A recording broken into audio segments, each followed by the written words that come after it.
sound of rushing water filled the air as birds called from the treetops. Crystal Ridge State Park was a hidden gem tucked away from the noise of nearby towns, a haven for hikers, birdwatchers, and families seeking a slice of peace. But that morning, something about the park felt off. Eerily still.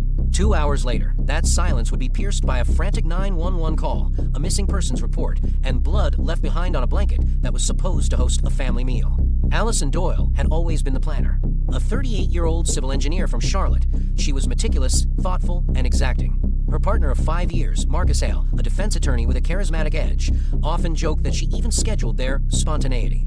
That Sunday morning, they drove out to Crystal Ridge with Allison's younger sister, Renee Doyle, and her husband, Derek Moss.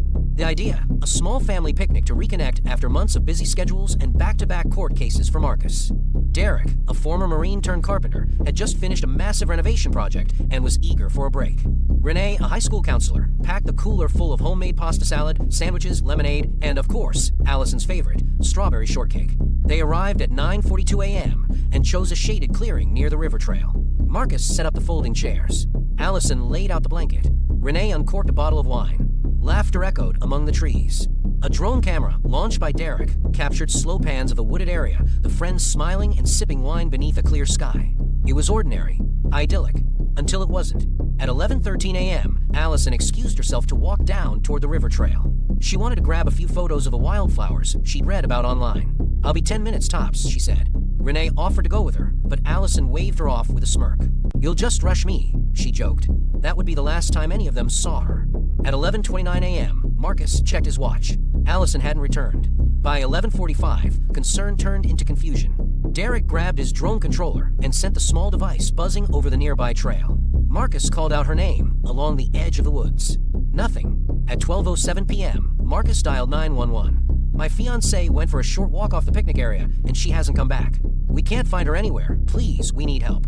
Rangers arrived within 30 minutes. By 1:30 p.m., K-9 units from a local sheriff's office had been deployed.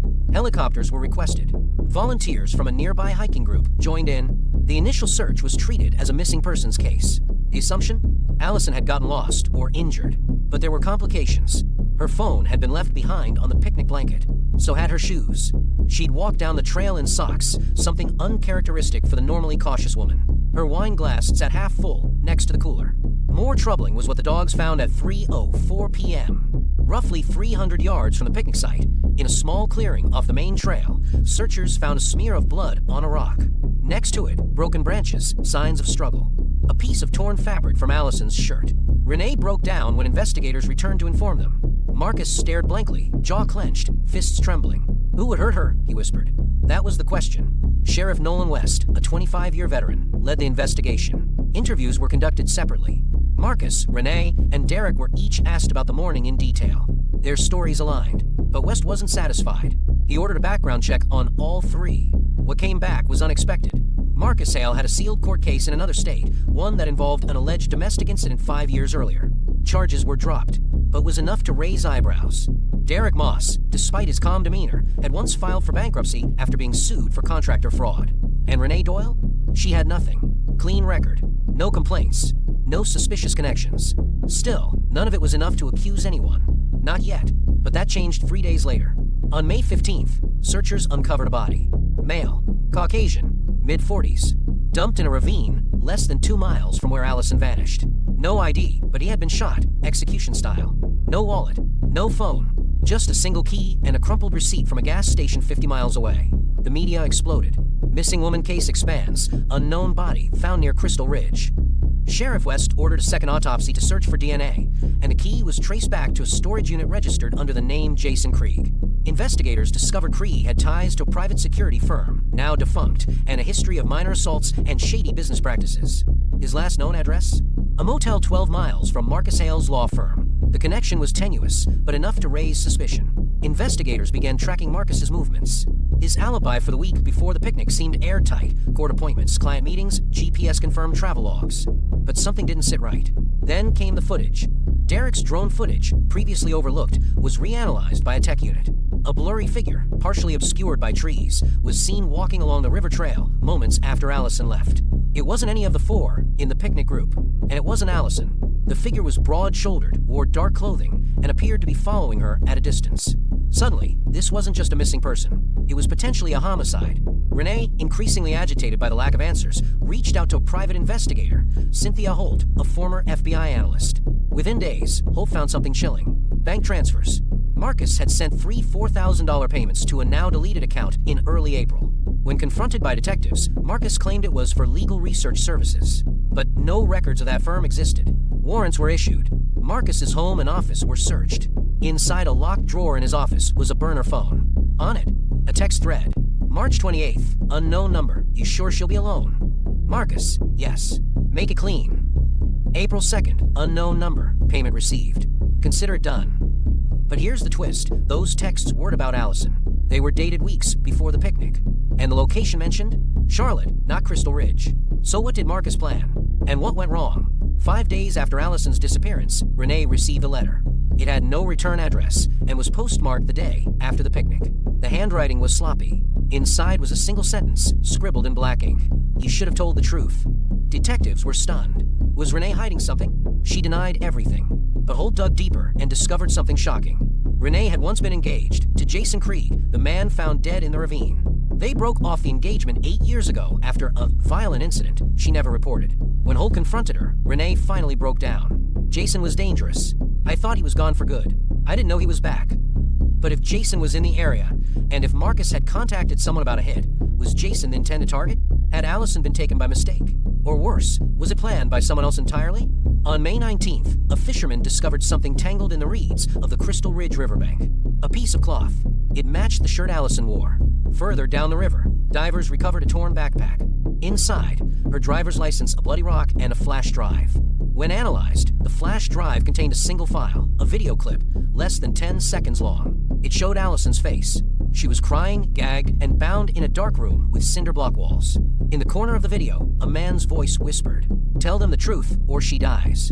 A flash drive discovered near the riverbank revealed a chilling video. Allison, bound and gagged, crying in a dimly lit room, with an unseen voice threatening, "Tell them the truth, or she dies." What truth? And who was behind it?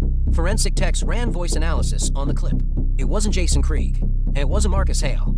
The voice didn't match any existing suspects until a wild card theory emerged. The FBI stepped in and compared it to an old file. Logan Tate, a former mercenary with ties to both Krieg and a private military group, dissolved years prior. Tate had vanished off the grid 5 years ago after being suspected in multiple overseas disappearances. Now he was back, and likely behind Allison's abduction. Cynthia Holt, the PI Renee had hired, was the first to put it together. Tate and Krieg used to work together. Krieg resurfaces, then turns up dead. Allison disappears the same day. This isn't a coincidence. It's a contract job gone sideways. But it still didn't explain the motive. Investigators pulled new metadata from the burner phone Marcus had hidden. A secure bank transaction led to an offshore account linked to a shell company, Gray Wave Consulting, a name previously associated with Tate's operations. The transaction was for $25,000, paid 1 month before the picnic. Marcus had lied. It wasn't for legal research. When confronted again, Marcus finally cracked. I hired someone to scare Jason Krieg, to warn him off Renee. I didn't know Allison would be anywhere near this. He claimed that he suspected Krieg had returned to harass Renee, his future sister-in-law. He'd learned about Renee's history with Krieg and had been tracking him behind her back. When Krieg got close to Charlotte again, Marcus panicked and contacted an off-the-books fixer. They were just supposed to rough him up. That's it. I didn't order anyone to kill anyone. But what about the message? Tell them the truth, who needed to confess, and to what? At this point, all eyes turned to Renee. She claimed she hadn't seen Jason in nearly a decade. But new digital forensics found a deleted text exchange on her phone between her and a number linked to Krieg. The messages were frantic, emotional. "Jason, 3 weeks before picnic, we need to talk. It wasn't what you think. Renee, I have nothing to say to you. Jason, you're in danger, Renee. Not from me, from him."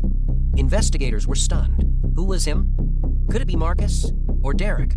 Eva Holt was starting to second-guess everything she knew. Renee was hiding too much. The letter. The messages. There's a part of this puzzle she's not sharing. The team decided to bring Renee in for another round of questioning. That's when she finally broke. Through sobs, Renee admitted she met Jason twice in the weeks before the picnic. He showed up outside my work. Said he wanted to explain himself. I was furious at first, but he said he had proof that Marcus wasn't who he said he was. That he'd done horrible things to women who tried to leave him. Jason claimed he had a USB drive filled with emails, surveillance photos, and payments that tied Marcus to 2 other suspicious disappearances. Women he dated before Allison. But before Renee could take the drive, Jason got spooked. He ran, and she never saw him again. Investigators returned to the body in the ravine. The key found on Jason? It didn't belong to the storage unit they first thought. It matched a tool shed just outside the park, used by old maintenance crews, abandoned for years. Inside, they found something horrifying. The shed had been modified, insulated with foam padding, soundproofing. A camera was bolted to the corner, now missing its memory card. Zip ties, blood-stained rags, and long brown strands of hair. Allison's hair. The site had been used to hold her, briefly, but she wasn't there anymore. Next to the zip ties was a single sheet of paper, handwritten, signed. Don't trust him. This was never about you. Yotka. Jason had tried to save Allison, which meant he wasn't the kidnapper. He was the middleman, or possibly the whistleblower, and someone silenced him. Another break came from analyzing the footage on the flash drive recovered near the river. In the background of the video, almost hidden, was a partial reflection in a stainless steel sink. A man holding the camera. He was tall, balding, bearded. It wasn't Marcus. It wasn't Krieg. It was Derek Moss, Renee's husband, the quiet carpenter, the drone operator, the man who'd flown it high above the picnic, directing everyone's attention upward while something sinister happened below. Investigators raided Derek's home. In his garage, hidden beneath false flooring, they found Allison's torn jeans, duct tape, and a laptop with several encrypted folders. One folder was named RD_logs. Inside were surveillance photos, thousands of them, of Renee, taken from hidden angles. Across years, she was the obsession. Renee's world shattered. He was watching me? For how long? Why? Why would he do this to Allison? The answer came from Holt's final analysis. Derek had been obsessed with Renee for over a decade. Even before they were married, he feared she'd leave him. When Jason re-entered the picture, Derek panicked. And when Marcus started acting suspicious too, Derek believed the only way to protect Renee was to remove everyone who could take her away. Jason Krieg was lured to the park and killed. Marcus was being framed. Allison, she was collateral. But there was one last twist. Derek confessed. Sort of. In a chilling recorded statement, he said, "I kept her alive because I needed leverage. Once Renee knew the truth, she'd understand why I did it. Why it had to be done."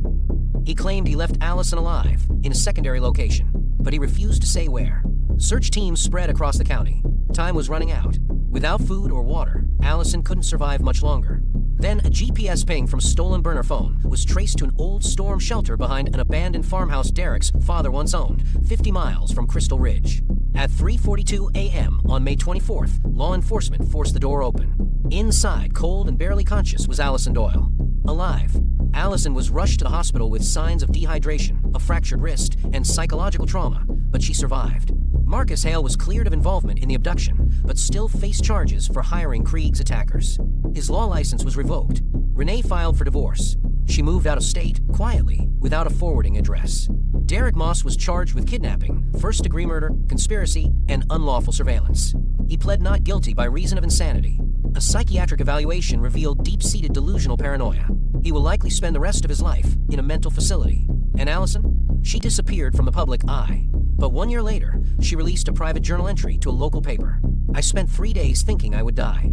But in those 3 days, I remembered every sunset, every joke, every moment of my life that made me feel alive.